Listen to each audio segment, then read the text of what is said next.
Hello everyone, कैसे हैं आप सभी लोग।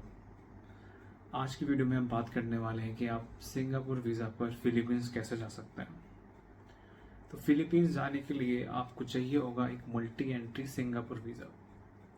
और अच्छी बात यह है कि जो सिंगापुर एम्बेसी है वो आपको multi entry tourist visa he by default provide करती है।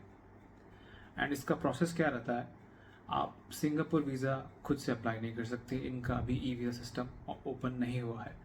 तो बेसिकली आपको लेनी होगी किसी भी ट्रैवल एजेंट की हेल्प।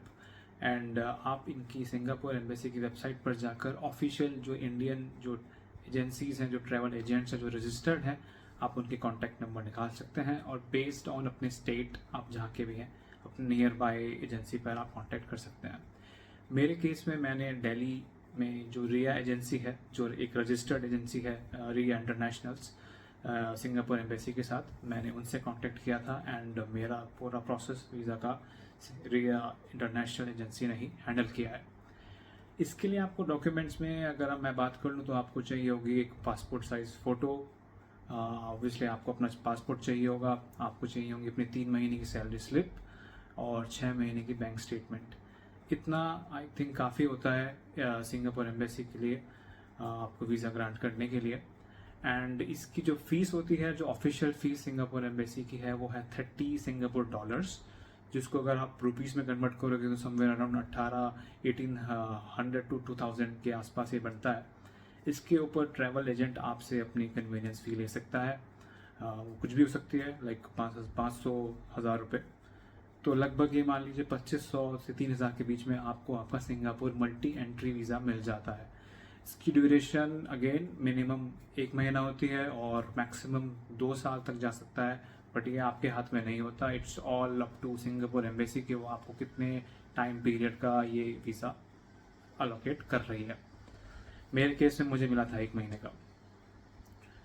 अब बात कर लेते हैं कि आपको क्या सिंगापुर रहते हुए, रुकते हुए, या वाया सिंगापुर ही फिलीपींस जाना होगा, वरना फिलीपींस आपको वहाँ पे डिपोर्ट कर देगी, क्या ऐसा है?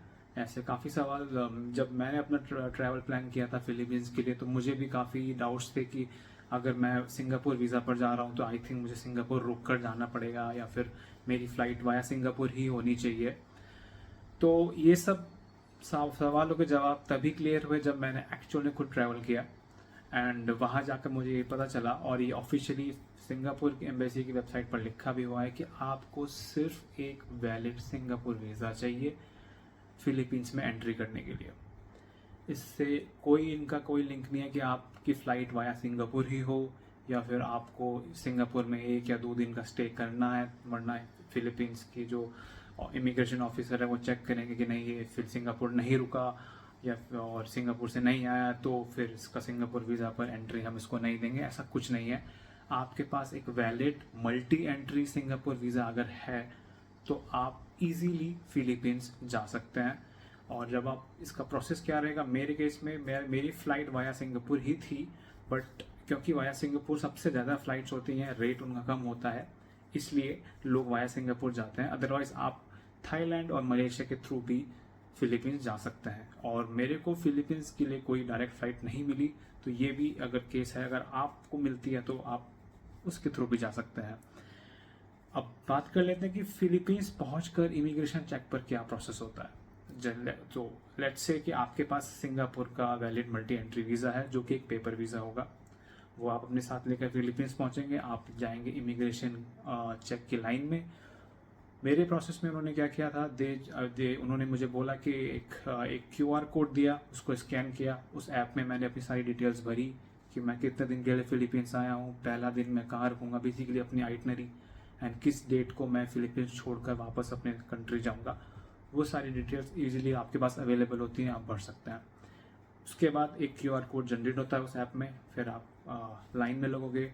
वहाँ पे जब आपका नंबर आएगा आप इमिग्रेशन ऑफिसर को वो QR कोड दिखाओगे। उसके बाद वो आपसे एक तो बेसिक सवाल पूछ सकते हैं कि आप कितने दिन के लिए आए हैं एंड कब आप फिलीपींस से वापस जा रहे हैं, पर्पज़ क्या है आपका घूमने का, ट्रैवल करने का। सो ये सब बताने के बाद इजीली आपको वो जो है एक आपके पासपोर्ट पे छोटी सी स्टैम्प मार देते हैं। मैं आपको दिखा भी सकता हूँ, मेरे पासपोर्ट पर ये देखिए ये एक स्टैम्प थी, ये आने की थी, ये जाने की थी। तो एक छोटी सी स्टैम्प वो मारते हैं एंड उसके बाद you are allowed to roam in Philippines freely. तो इस पूरे प्रोसेस में कुछ भी कॉम्प्लेक्सिटी नहीं है गाइस। आपको सिंगापुर वीज़ा इंडिया में रहते हुए बड़े आराम से मिल जाएगा, तो उसे 3 दिन में भी मिल जाता है। एंड आप उसके बाद अपने सारे डॉक्यूमेंट्स पूरे करके ईजीली अपनी फिलीपींस ट्रिप प्लान कर सकते हो। एंड वहाँ जाकर जस्ट बी कॉन्फिडेंट, जो आपसे पूछा जाए आप उनको उतना बताओ और कोई इशू नहीं होगा। आप इजीली आपको visa on arrival Philippines embassy दे देगी एंड आप मज़े से फिलीपींस घूम सकते हो। आई होप ये इन्फॉर्मेशन आपके लिए काफ़ी हेल्पफुल साबित हो। तो तब तक के लिए गुड बाय, नमस्ते।